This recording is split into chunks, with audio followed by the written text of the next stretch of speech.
Are you a male or female that is experiencing chronic constipation, or you feel like you are bearing down when you're going to the bathroom? Well, if so, please join me in this video today. Hi, my name is Dr. Aria Missimer. I'm a functional medicine practitioner, doctor of physical therapy, registered dietitian, and I am the owner of the Movement Paradigm Integrative Health Center. As pelvic floor therapists, we talk about this quite frequently, and especially if you are having any bowel issues. So the pelvic floor and the bowels have to work in sync all of the time. So one of the things that tends to happen is that, especially when we're constipated, and everyone's experienced this at one point or another, you tend to bear down or push down into the pelvic floor to be able to have a bowel movement. Well, let's talk about some basic mechanics first, and then we can talk about strategies.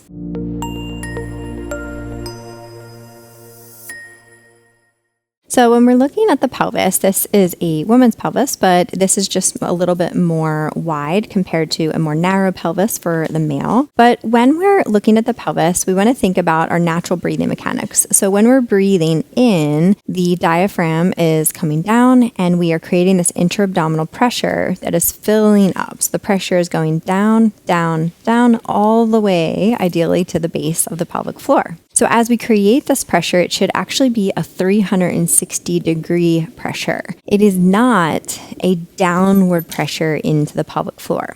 So when we're breathing in and the diaphragm is contracting, we're inhaling, creating this pressure, the pelvic floor is actually relaxing or lengthening. When we exhale, the pelvic floor is contracting, and the natural weight belt we have called the transverse abdominis, that's contracting, and then the diaphragm comes back up, the pressure decreases. So anytime that we lose these natural mechanics or coordination of our respiratory diaphragm and our pelvic diaphragm, then we begin to have issues. So for example, if you are weight training and you are doing heavy weight training, you're creating a Valsalva, or you're holding your breath, but you're actually pushing down into the pelvic floor, that will actually create things like leaking. So it is really important that we have optimal mechanics for healthy bowel movements. So what exactly does that look like? So the first recommendation that I'd like to give is to use a squatty potty. You can use blocks or another object to raise your feet, but this is going to allow for proper pelvic positioning. So when we have our knees a little bit higher than our hips, then we are creating a really great pelvic position to open the pelvic outlet to allow for a healthier bowel movement. In addition to that, you want to think about diaphragmatic breathing. So as soon as you are about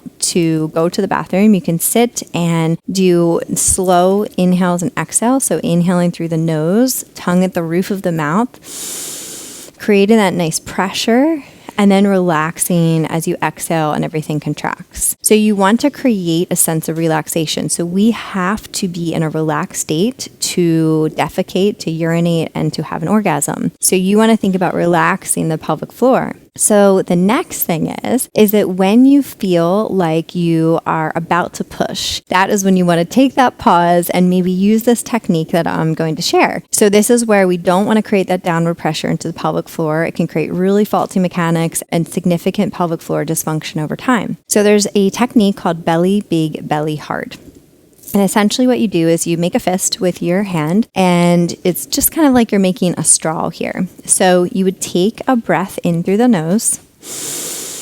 You're going to blow in like you're blowing into a straw.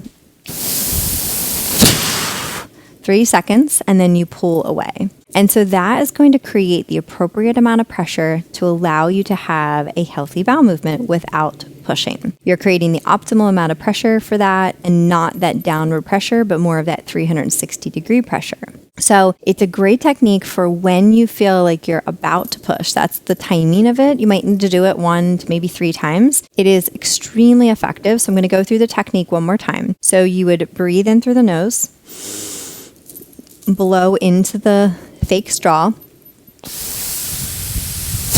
for 3 seconds. You're going to let this cheeks puff up as you're doing it. So you're creating that pressure. And as you're exhaling, it should feel like you're able to have a relaxed bowel movement. All right. I hope this was helpful. If it was, give it a like, give it a share, and of course, subscribe to our YouTube channel for weekly tips on mindset, nutrition, movement, all of the great things to help you heal, transform, and thrive. And if you need help individually, we have a whole team of specialists that can help you on your journey. And if you want to join our app community, we would love to have you, the Movement Paradigm on Apple and Google. And until next time, thank you.